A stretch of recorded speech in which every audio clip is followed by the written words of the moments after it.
Idle Days on the Yann.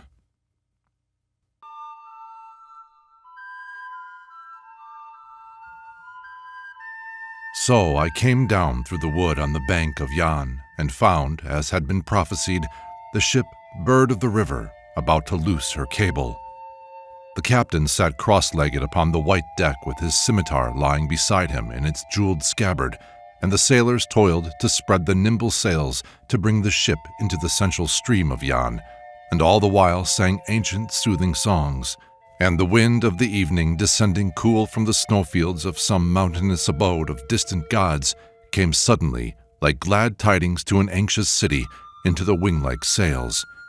And so we came into the central stream, whereat the sailors lowered the greater sails, but I had gone to bow before the captain, and to inquire concerning the miracles and appearances among men of the most holy gods of whatever land he had come from. And the captain answered that he came from fair Belzunde, and worshipped gods that were the least and humblest, who seldom sent the famine or the thunder, and were easily appeased with little battles. And I told how I came from Ireland, which is of Europe, whereat the captain and all the sailors laughed, for they said, "There are no such places in all the land of dreams." When they had ceased to mock me, I explained that my fancy mostly dwelt in the desert of Kuparnombo, about a beautiful blue city called Golthoth, the Damned, which was sentineled all around by wolves and their shadows, and had been utterly desolate for years and years, because of a curse which the gods once spoke in anger and could never since recall. Then sometimes my dreams took me as far as Pungarviz, the red-walled city where the fountains are, which trades with the Isles and Thule. When I said this, they complimented me upon the abode of my fancy, saying that, though they had never seen these cities, such places might well be imagined. For the rest of that evening, I bargained with the captain over the sum that I should pay him for any fare if God and the tide of Yann should bring us safely as far as the cliffs by the sea, which are named Bar Wul Yann, the Gate of Yann. And now the sun had set, and all the colors of the world and heaven had held a festival with him, and slipped one by one away before the imminent approach of night. The parrots had all flown home to the jungle on either bank. The monkeys in rows, in safety on high branches of the trees, were silent and asleep. The fireflies in the deeps of the forest were going up and down, and the great stars came gleaming out to look on the face of Yann. Then the sailors lighted lanterns and hung them round the ship, and the light flashed out on a sudden and dazzled Yann, and the ducks that fed along his marshy banks all suddenly arose and made wide circles in the upper air, and saw the distant reaches of the Yann and the white mist that softly cloaked the jungle before they returned again to their marshes. And then the sailors knelt on the decks and prayed, not all together, but 5 or 6 at a time. Side by side there kneeled down together 5 or 6, for there only prayed at the same time men of different faiths, so that no god should hear 2 men praying to him at once. As soon as anyone had finished his prayer, another of the same faith would take his place. Thus knelt the row of 5 or 6 with bended heads under the fluttering sail, while the central stream of the river Yann took them on towards the sea, and their prayers rose up from among the lanterns and went towards the stars. And behind them in the after end of the ship the helmsman prayed aloud the helmsman's prayer, which is prayed by all who follow his trade upon the river Yann, of whatever faith they be. And the captain prayed to his little lesser gods, to the gods that bless Belzunde. And I too felt that I would pray. Yet I liked not to pray to a jealous god, there where the frail affectionate gods whom the heathen love were being humbly invoked. So I bethought me instead of Sheol Nuganoth, whom the men of the jungle have long since deserted, who is now unworshipped and alone. And to him I prayed. And upon us praying, the night came suddenly down, as it comes upon all men who pray at evening, and upon all men who do not. Yet our prayers comforted our own souls when we thought of the great night to come. And so Yann bore us magnificently onwards, for he was elate with molten snow that the Poltiades had brought him from the hills of Hap, and the Marne and the Migris were swollen with floods. And he bore us in his full might past Kif and Pir, and we saw the lights of Gulunza. Soon we all slept except the helmsman, who kept the ship in the midstream of Yann. When the sun rose, the helmsman ceased to sing, for by song he cheered himself in the lonely night. When the song ceased, we suddenly all awoke, and another took the helm, and the helmsman slept. We knew that soon we should come to Mandaroon. We made a meal, and Mandaroon appeared. Then the captain commanded, and the sailors loosed again the greater sails, and the ship turned and left the stream of Yann and came into a harbor beneath the ruddy walls of Mandaroon. Then, while the sailors went and gathered fruits, I came alone to the gate of Mandaroon. A few huts were outside it, in which lived the guard. A sentinel with a long white beard was standing in the gate, armed with a rusty pike. He wore large spectacles which were covered with dust. Through the gate I saw the city. A deathly stillness was over all of it. The ways seemed untrodden, and moss was thick on doorsteps. In the marketplace, huddled figures lay asleep. A scent of incense came, wafted through the gateway, of incense and burned poppies, and there was a hum of the echoes of distant bells. I said to the sentinel in the tongue of the region of Yann, "Why are they all asleep in this city?" He answered, "None may ask questions in this gate for fear they will wake the people of the city. For when the people of this city wake, the gods will die, and when the gods die, men may dream no more." And I began to ask him what gods that city worshipped, but he lifted his pike because none might ask questions there. So I left him and went back to the Bird of the River. Certainly Mandaroon was beautiful with her white pinnacles peering over her ruddy walls and the green of her copper roofs. When I came back again to the Bird of the River, I found the sailors were returned to the ship. Soon we weighed anchor and sailed out again, and so came once more to the middle of the river. And now the sun was moving toward his heights, and there had reached us on the river Yann the song of those countless myriads of choirs that attend him in his progress round the world. For the little creatures that have many legs had spread their gauze wings easily on the air, as a man rests his elbows on a balcony and gave jubilant, ceremonial praises to the sun, or else they moved together on the air in wavering dances, intricate and swift, or turned aside to avoid the onrush of some drop of water that a breeze had shaken from a jungle orchid, chilling the air and driving it before it as it fell whirring in its rush to the earth. But all the while they sang triumphantly. "For the day is for us," they said, "whether our great and sacred Father, the Sun, shall bring up more life like us from the marshes, or whether all the world shall end tonight." And there sang all those whose notes are known to human ears, as well as those whose far more numerous notes have been never heard by man. To these a rainy day had been as an era of war that should desolate continents during all the lifetime of a man. And there came out also from the dark and steaming jungle to behold and rejoice in the sun the huge and lazy butterflies. And they danced, but danced idly on the ways of the air, as some haughty queen of distant conquered lands might in her poverty and exile dance, in some encampment of the gypsies, for the mere bread to live by, but beyond that would never abate her pride to dance for a fragment more. And the butterflies sang of strange and painted things, of purple orchids and of lost pink cities and the monstrous colors of the jungle's decay, and they too were among those whose voices are not discernible by human ears. And as they floated above the river, going from forest to forest, their splendor was matched by the inimical beauty of the birds who darted out to pursue them. Or sometimes they settled on the white and wax-like blossoms of the plant that creeps and clambers about the trees of the forest, and their purple wings flashed out on the great blossoms, as when the caravans go from Neural to Thais, the gleaming silks flash out upon the snow, or the crafty merchants spread them one by one to astonish the mountaineers of the hills of Nur. But upon men and beasts the sun sent drowsiness. The river monsters along the river's marge lay dormant in the slime. The sailors pitched a pavilion, with golden tassels for the captain upon the deck, and then went, all but the helmsman, under a sail that they had hung as an awning between two masts. Then they told tales to one another, each of his own city, or of the miracles of his god, until all were fallen asleep. The captain offered me the shade of his pavilion with the gold tassels, and there we talked for a while, he telling me that he was taking merchandise to Perdonorus, and that he would take back to fair Belzund things appertaining to the affairs of the sea. Then, as I watched through the pavilion's opening, the brilliant birds and butterflies that crossed and recrossed over the river, I fell asleep and dreamed that I was a monarch entering his capital underneath arches of flags, and all the musicians of the world were there, playing melodiously their instruments, but no one cheered.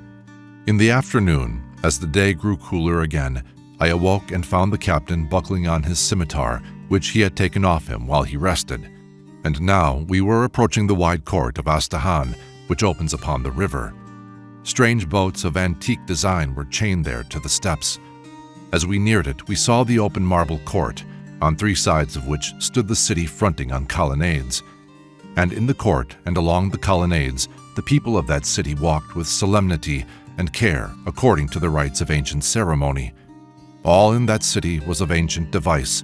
The carving on the houses, which, when age had broken it, remained unrepaired, was of the remotest times, and everywhere were represented in stone beasts that have long since passed away from earth: the dragon, the griffin, the hippogriffin, and the different species of gargoyle.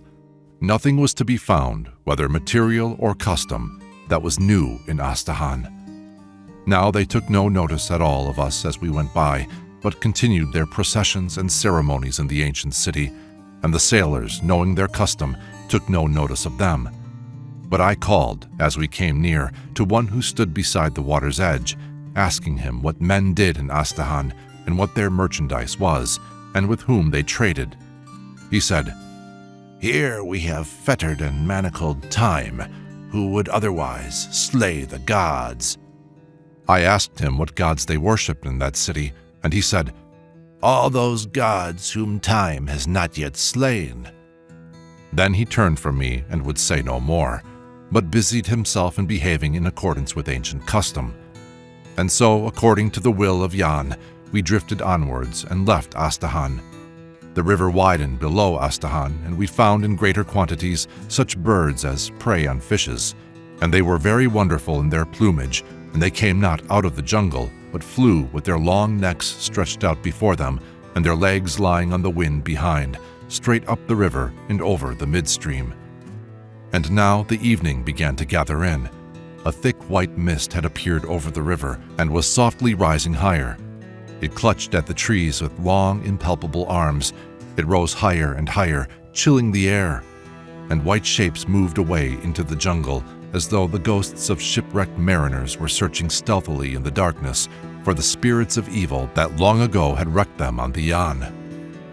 As the sun sank behind the field of orchids that grew on the matted summit of the jungle, the river monsters came wallowing out of the slime in which they had reclined during the heat of the day, and the great beasts of the jungle came down to drink. The butterflies, a while since, were gone to rest. In little narrow tributaries that we passed, night seemed already to have fallen, though the sun which had disappeared from us had not yet set. And now the birds of the jungle came flying home far over us, with the sunlight glistening pink upon their breasts, and lowered their pinions as soon as they saw the Yann, and dropped into the trees. And the Wigeon began to go up the river in great companies, all whistling, and then would suddenly wheel and all go down again. And there shot by us the small and arrow-like teal, and we heard the manifold cries of flocks of geese, which the sailors told me had recently come in from crossing over the Lespasian ranges. Every year they come by the same way, close by the peak of Maluna, leaving it to the left, and the mountain eagles know the way they come, and, men say, the very hour, and every year they expect them by the same way as soon as the snows have fallen upon the northern plains. But it soon grew so dark that we heard those birds no more, and only heard the whirring of their wings and of countless others besides, until they all settled down along the banks of the river, and it was the hour when the birds of the night went forth. Then the sailors lit the lanterns for the night, and huge moths appeared, flapping about the ship, and at moments their gorgeous colors would be revealed by the lanterns. Then they would pass into the night again, where all was black. And again the sailors prayed, and thereafter we supped and slept, and the helmsman took our lives into his care. When I awoke, I found that we had indeed come to Perdonorus, that famous city, for there it stood upon the left of us, a city fair and notable, and all the more pleasant for our eyes to see after the jungle that was so long with us. And we were anchored by the marketplace, and the captain's merchandise was all displayed, and a merchant of Perdonorus stood looking at it. And the captain had his scimitar in his hand, and was beating with it in anger upon the deck, and the splinters were flying up from the white planks.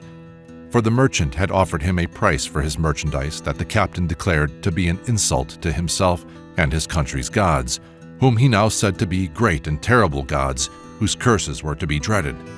But the merchant waved his hands, which were of great fatness, showing the pink palms, and swore that of himself he thought not at all, but only of the poor folk in the huts beyond the city, to whom he wished to sell the merchandise for as low a price as possible, leaving no remuneration for himself.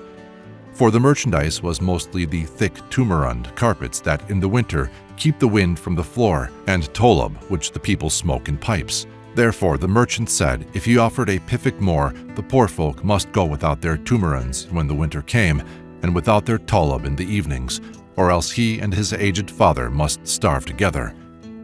Thereat the captain lifted his scimitar to his own throat, saying that he was now a ruined man, and that nothing remained to him but death.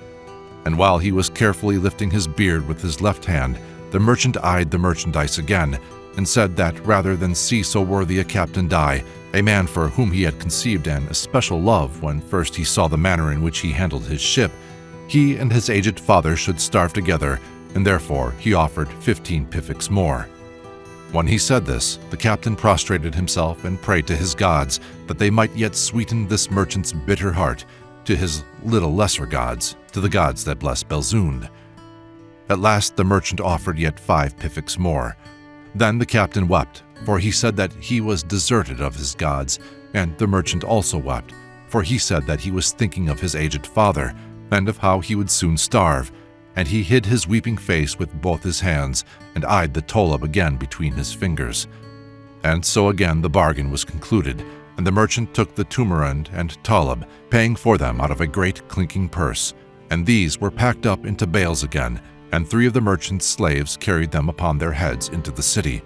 And all the while the sailors had sat silent, cross-legged in a crescent upon the deck, eagerly watching the bargain, and now a murmur of satisfaction arose among them, and they began to compare it among themselves with other bargains that they had known. And I found out from them that there are 7 merchants in Perdonorus, and that they had all come to the captain one by one before the bargaining began, and each had warned him privately against the others. And to all the merchants the captain had offered the wine of his own country, that they make in fair Belzund, but could in no wise persuade them to it. But now that the bargain was over, and the sailors were seated at the first meal of the day, the captain appeared among them with a cask of that wine, and we broached it with care, and all made merry together. And the captain was glad in his heart, because he knew that he had much honor in the eyes of his men, because of the bargain that he had made. So the sailors drank the wine of their native land, and soon their thoughts were back in fair Belzund, and the little neighboring cities of Durl and Duz. But for me, the captain poured into a little jar some heavy yellow wine from a small jar, which he kept apart among his sacred things. Thick and sweet it was, even like honey, yet there was in its heart a mighty, ardent fire which had authority over souls of men. It was made, the captain told me, with great subtlety by the secret craft of a family of 6 who lived in a hut on the mountains of Hian Min. Once in these mountains, he said, he followed the spoor of a bear, and he came suddenly on a man of that family who had hunted the same bear, and he was at the end of a narrow way with precipice all about him, and his spear was sticking in the bear, and the wound was not fatal, and he had no other weapon. And the bear was walking towards the man very slowly because his wound irked him, yet he was now very close. And what the captain did he would not say, but every year as soon as the snows are hard and traveling is easy on the Hian Min, that man comes down to the market in the plains and always leaves for the captain in the gate of fair Belzund a vessel of that priceless, secret wine. And as I sipped the wine and the captain talked, I remembered me of stalwart, noble things that I had long since resolutely planned, and my soul seemed to grow mightier within me and to dominate the whole tide of the Yann. It may be that I then slept, or if I did not, I do not now minutely recollect every detail of that morning's occupations. Towards evening I awoke, and wishing to see Perdonorus before we left in the morning, and being unable to wake the captain, I went ashore alone. Certainly Perdonorus was a powerful city. It was encompassed by a wall of great strength and altitude, having in it hollow ways for troops to walk in, and battlements along it all the way, and 15 strong towers on it in every mile, and copper plaques low down where men could read them, telling in all the languages of those parts of the earth, one language on each plaque, the tale of how an army once attacked Perdonorus and what befell that army. Then I entered Perdonorus and found all the people dancing, clad in brilliant silks, and playing on the tambang as they danced, for a fearful thunderstorm had terrified them while I slept, and the fires of death, they said, had danced over Perdonorus, and now the thunder had gone leaping away large and black and hideous, they said, over the distant hills, and had turned round snarling at them, shoving his gleaming teeth, and had stamped as he went upon the hilltops, until they rang as though they had been bronze. And often and again they stopped in their merry dances and prayed to the god they knew not, saying, "O God that we know not, we thank thee for sending the thunder back to his hills."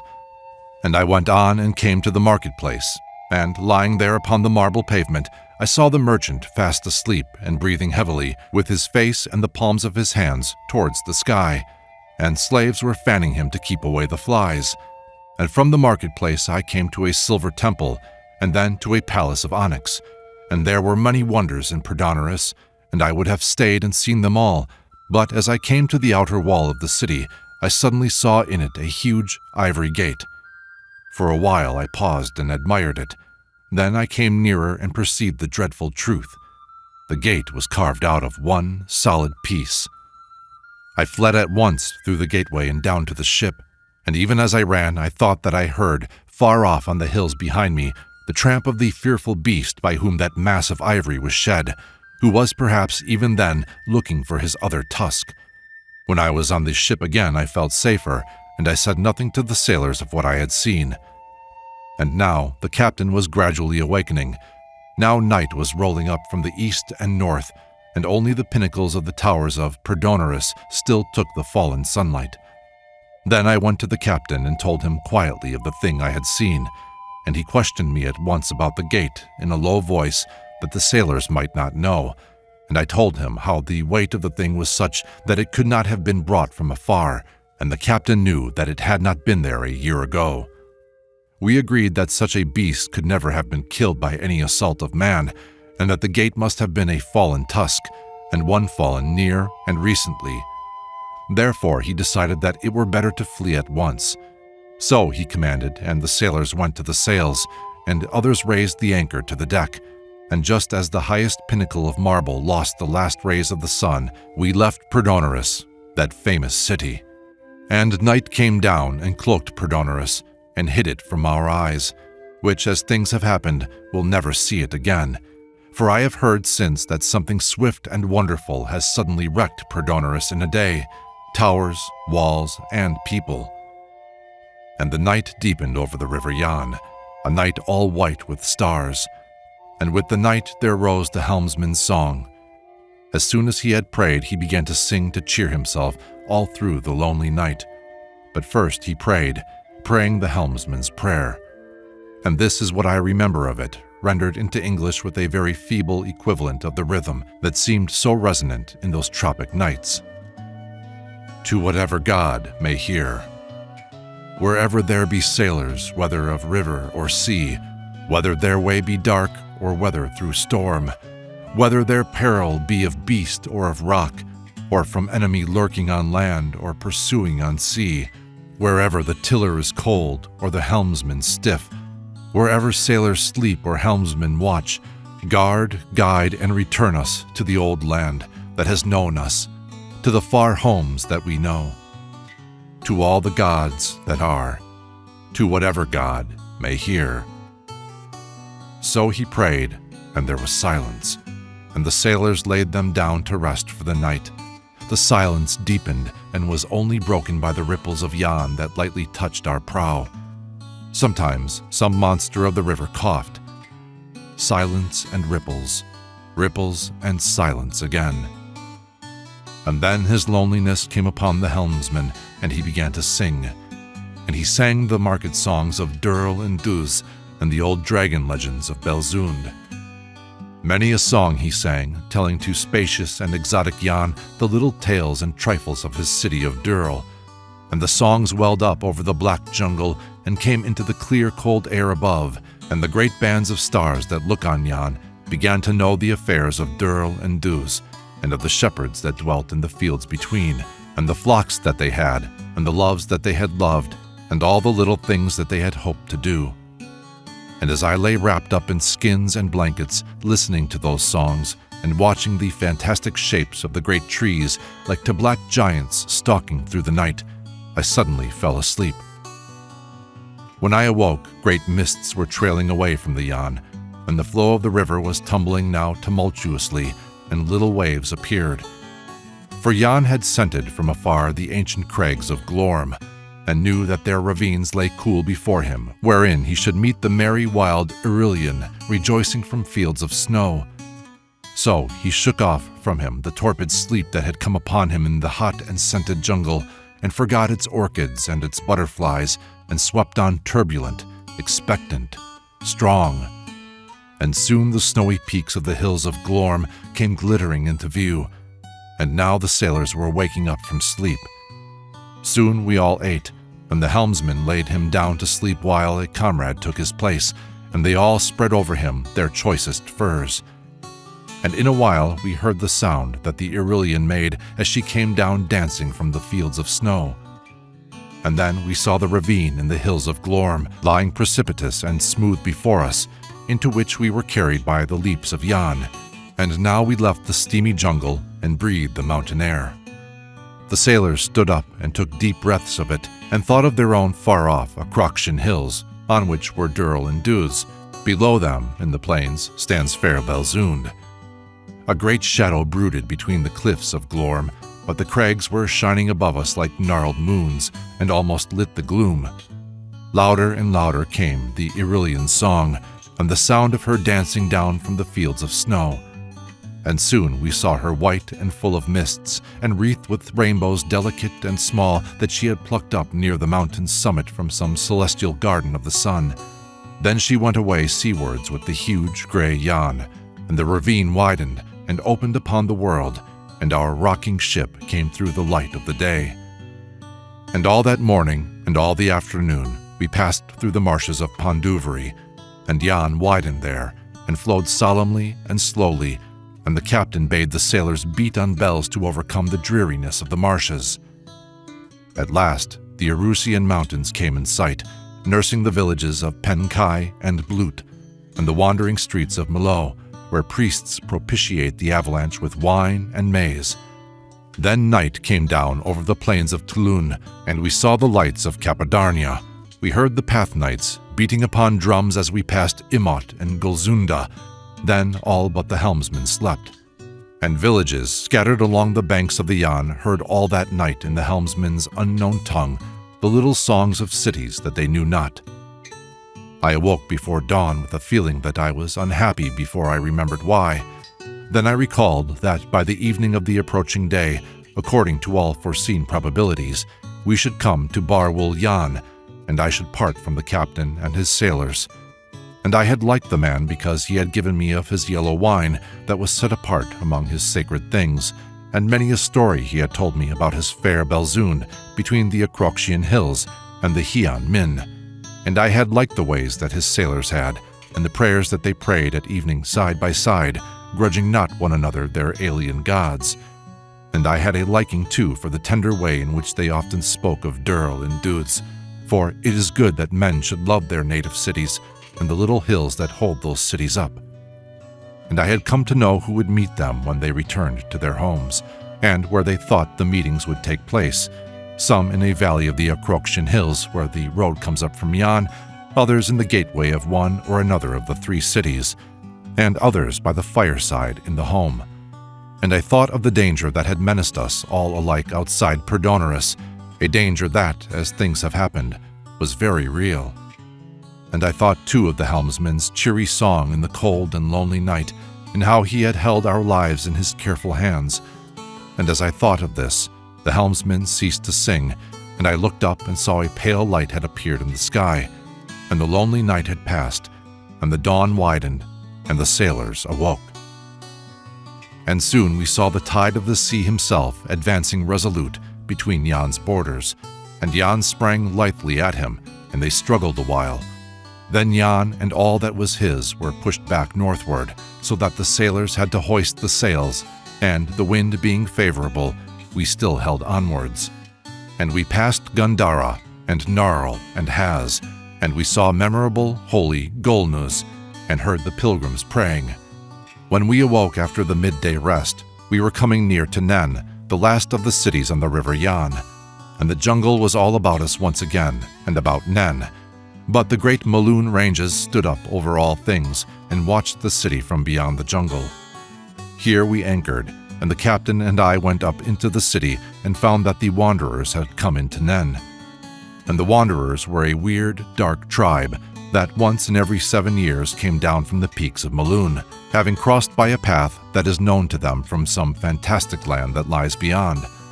And the people of Nen were all outside their houses, and all stood wondering at their own streets.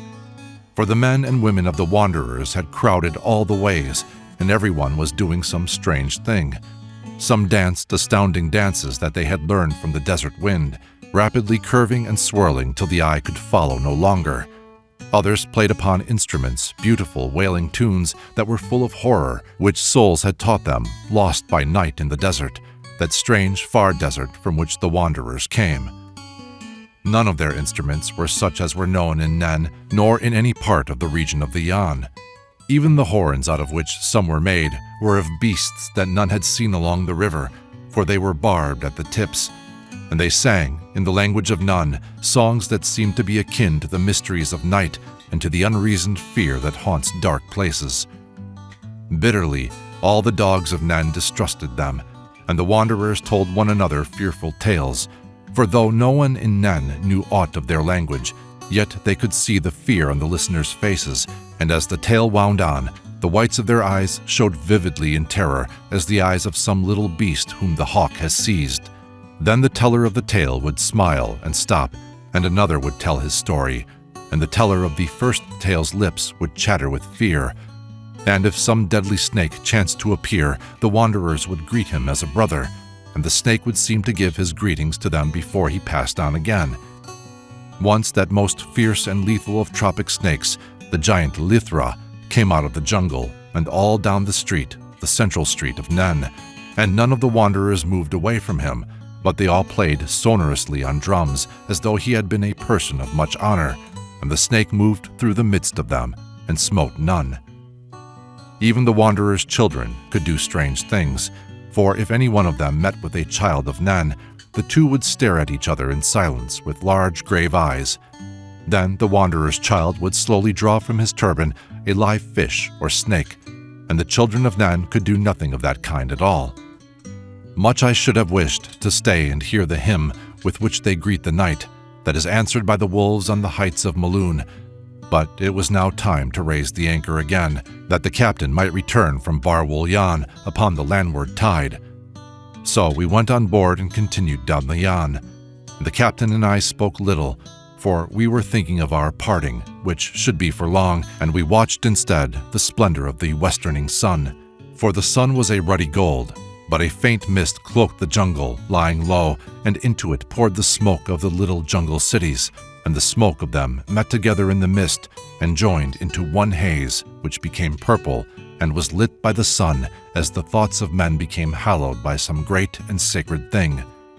Sometimes one column from a lonely house would rise up higher than the city smoke and gleam by itself in the sun. And now, as the sun's last rays were nearly level, we saw the sight that I had come to see, for from two mountains that stood on either shore 2 cliffs of pink marble came out into the river, all glowing in the light of the low sun, and they were quite smooth and of mountainous altitude, and they nearly met, and Yann went tumbling between them and found the sea. And this was Bar Wul Yann, the gate of Yann, and in the distance, through that barrier's gap, I saw the azure, indescribable sea where little fishing boats went gleaming by. And the sun set, and the brief twilight came, and the exultation of the glory of Bar-Wul Yann was gone. Yet still the pink cliffs glowed, the fairest marvel that the eye beheld. And this in a land of wonders. And soon the twilight gave place to the coming out of stars, and the colors of Bar-Wul Yann went dwindling away, and the sight of those cliffs was to me as some chord of music that a master's hand had launched from the violin, and which carries to heaven or fairy the tremulous spirits of men. And now by the shore they anchored and went no further, for they were sailors of the river, and not of the sea, and knew the Yann but not the tides beyond. And the time was come when the captain and I must part, he to go back to his fair Belzund in sight of the distant peaks of the Hian Min, and I to find my way by strange means back to those hazy fields that all poets know, wherein stand small mysterious cottages, through whose windows, looking westwards, you may see the fields of men, and looking eastwards, see glittering elfin mountains, tipped with snow, going range on range into the region of myth, and beyond it into the kingdom of fantasy, which pertain to the lands of dream. Long we regarded one another, knowing that we should meet no more, for my fancy is weakening as the years slip by, and I go ever more seldom into the lands of dream.